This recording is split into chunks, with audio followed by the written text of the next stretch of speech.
Alright, guys, so Putin just made a historic address to the nation. It's basically the Russian version of America's State of the Union, so this is quite an important speech.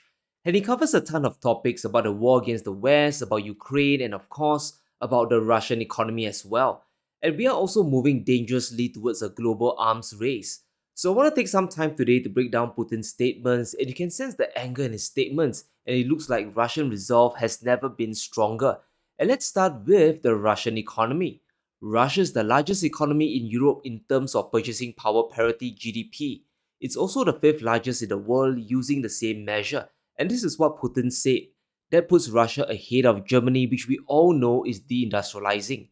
Putin also mentioned how Russia grew faster than the world economy. In 2023, their economy increased by 3.6%, higher than both the US and Europe. And let's really understand why. Now, obviously, a big part of this growth comes from increased defense spending. Russia is fighting a war, so more weapons will be produced, and that adds to GDP. And this spending is only going to increase in 2024. Military spending is going to hit 7.1% this year, so it's very unlikely for Russia to collapse into a recession this year as well. The government has also given $130 billion in subsidized loans to help families buy new apartments, so spending is up. The Russian economy is largely stabilized for now, and that's on the war budget side.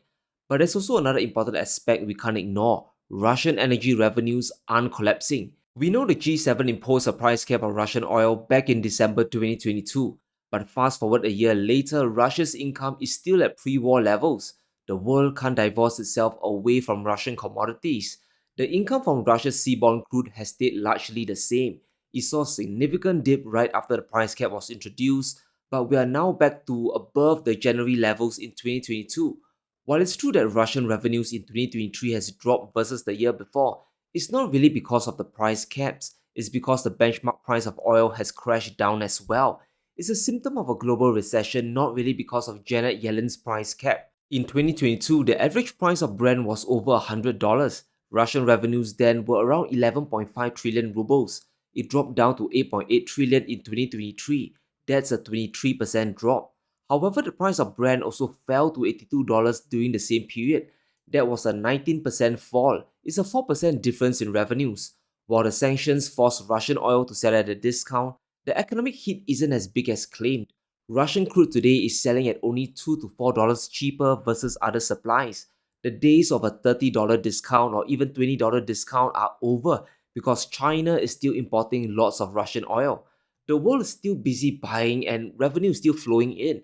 The shadow fleet transporting crude from Moscow to the world isn't going away. The West will forever play a game of whack-a-mole with the Russians.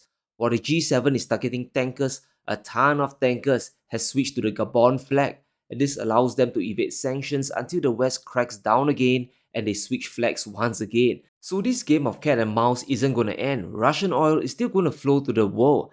They have the buyers and they have the ships to make it happen. During Putin's speech, he also made a very important point we must cover. He knows that long-term a war economy isn't sustainable. It isn't a long-term solution. It can stabilize the country, but you need other drivers as well. The West is trying to drag us into an arms race. They are trying to wear us down to repeat the trick they succeeded with the Soviet Union in the 1980s. Russia understands the risk of a forever arms race, the risk of channeling everything into the war industry. And there's a reason why Putin mentioned the Soviet Union in the 1980s. Because of the Cold War, the Soviets focused too much on the military and really didn't innovate much in anything. After an initial period of growth, the amount of economic output started to plunge. GDP fell by 8% in 1991, industrial growth fell by 5%, housing fell by 27%, and even sugar production dropped by 21%. Across the board, we saw a total contraction of the Soviet industries, and that ultimately led to the collapse of the Union. That's why Russia's partnership with China is just so important today. While Russia has to keep churning out weapons and ammunition to fight the war, much of their technology will come from China until the conflict ends. And during the speech, Putin focused a lot on Russia's manufacturing and non-energy sectors. According to him, non-oil and gas revenues were up by almost 25% last year. And this is a very important metric to follow. Diversifying away from oil and gas is important for economies like Russia and Saudi Arabia. While all revenues can stay strong for decades, they obviously won't last forever. But let's focus on the arms race for a bit. because it's the immediate challenge facing the West and Russia. Now, after Macron refused to rule out boots on the ground, we know what happened, right? Russia, of course, has hit back. The consequences for possible interventionists will be tragic. We also have weapons that can hit targets on their territory. He also talked about Russian nukes getting ready for use, aircraft systems in service, and missiles being successfully mass produced. So if you're the West and you hear this, you know that you need to step up. You have to ante up somehow, and that of course means pouring a ton of money, a ton of resources. And we are seeing more dangerous ideas from the EU to arm themselves. Von der Leyen now wants to use profits from the Russian frozen assets to arm Ukraine. And this is by far the biggest gamble Europe is taking. They are betting the entire financial system, its integrity, for a win against the Russians. It's time to start a conversation about using the windfall profits of frozen Russian assets to jointly purchase military equipment for Ukraine. So we have gone from reconstruction of the country into supplying them directly with weapons. Now, you might disagree with me on this, but I believe the EU will seize the assets. The sunk cost fallacies like quicksand, and they are fully submerged in it. There's no way out now. Europe is wrapping up their war economy and they want to use the Russian money for it. But let's talk a bit about Russia's recent gasoline ban, which comes into effect today. They've banned all gasoline exports from March the 1st for 6 straight months. And this is a very significant move because Russia exports a lot of fuel to the global economy. It comes in at 5.8 million tons a year, or around 13% of their production. The countries that will get hit the most includes Nigeria, Libya, and Tunisia. But the price of gasoline across the world will go up for everyone, and these countries will now have to compete on the open markets for gasoline. This of course is going to ramp up inflation globally. Countries like India and China, they'll buy more crude oil from Russia to refine the gasoline themselves to fill the gap. So the EU will hurt the most once again.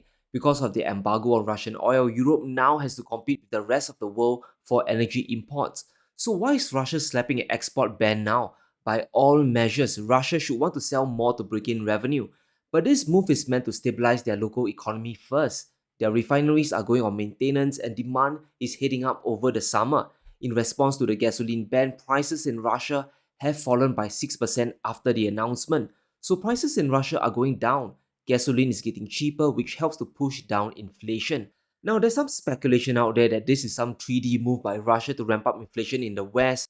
Now, there might be a byproduct for sure, but it's more about protecting Russia's domestic economy. Since the start of the year, gasoline has risen by over 20% in Russia, so there is some pressure to drop prices down, especially when this is an election year for Putin. He obviously wants to look good as well. There's a fine balance Russia needs to accomplish. They have to sell oil to bring in revenue. Wars are expensive and they need the revenue. But at the same time, you have to manage inflation as well.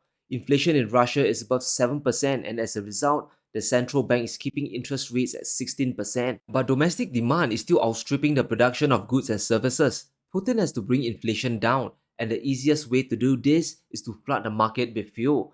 Putin himself is calling for special attention to inflation. Bringing down inflation will allow interest rates to fall as well, which helps the growth of Russian companies back home. And this year, Russia plans to bring down inflation to 4% and slash interest rates by 2.5%, which isn't easy while fighting a war. So the only option left is to increase the supply of commodities, food, and fuel within the country itself, something that Russia controls directly. So we can expect this gasoline ban to run till September at the very least. And on the front lines, things are looking really bleak for Ukraine. Ukraine sees risks of Russia breaking through defenses by summer. There's a big fear that Kiev is still a target for capture, and none of us knows the timeline of what Russia is really planning. They could be continuing the war of attrition or just planning a big push inwards. But this tells you the desperation that's building. Zelensky wants the $60 billion from the US, but it looks rather unlikely, at least in the short term. The US is facing another shutdown crisis. They just passed a bill to keep things rolling until March the 8th, and another crisis is coming on the 22nd as well.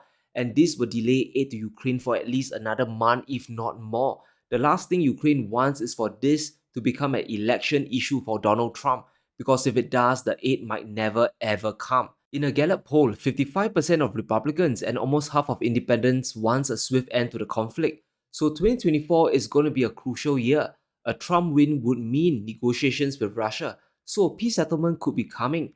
And when asked if there could be a limit of financial support, the majority of Americans support it. Over 60% wants a time limit, while only 37% are fine with unconditional support for Ukraine. And this poll was done back in October. If we do a new one today, it's likely more Americans will be opposed to funding Ukraine forever. So for Zelensky, it's now or never. So either he gets the money soon or he might get nothing at all. And this is where we need to tie in another breaking news. And this update makes it less likely for continued US support to Ukraine. The big money is going to get delayed again. The GOP leader Mitch McConnell, a vocal supporter of Ukraine, has stepped down. And this is important. McConnell gone means the GOP will be even less hawkish on the conflict. Mike Johnson now has even more room to delay aid to Ukraine all the way to November. And it's no surprise that Zelensky is on a world tour for weapons and peace talks. We have seen him fly all the way to the Balkans, to Saudi Arabia, and even try to talk with China, but that won't be enough. The amount of assistance from America cannot be replaced easily. It's near impossible. We can see the total amount of aid from the West to Ukraine. American money easily dwarfs the entire Eurozone plus the UK and Canada. There's simply no comparison here. If aid from the US stops, the EU has to double down, and that will put tremendous strain on their budgets and force Europe to issue euro bonds to raise the money. Estonia has already suggested a plan to issue 100 billion euros, and that will become a reality if US pulls away their support. So there are some takeaways here. The Russian economy is still able to fight the war for as long as it takes. Putin is also taking steps to shore up inflation back in Russia, so expect the gasoline ban to last for the full 6 months. There might be new bans on diesel as well if inflation doesn't come down fast enough. The situation in Ukraine also doesn't look good. Aid from the US might be ending in 2024 and the EU will have no choice but to destroy their economies even further. But let me know what you think. What is Russia really planning? And is the US about to pull away support? Let me know in the comments below. Stay safe, be sure to smash the like button and subscribe as we navigate through these crazy times.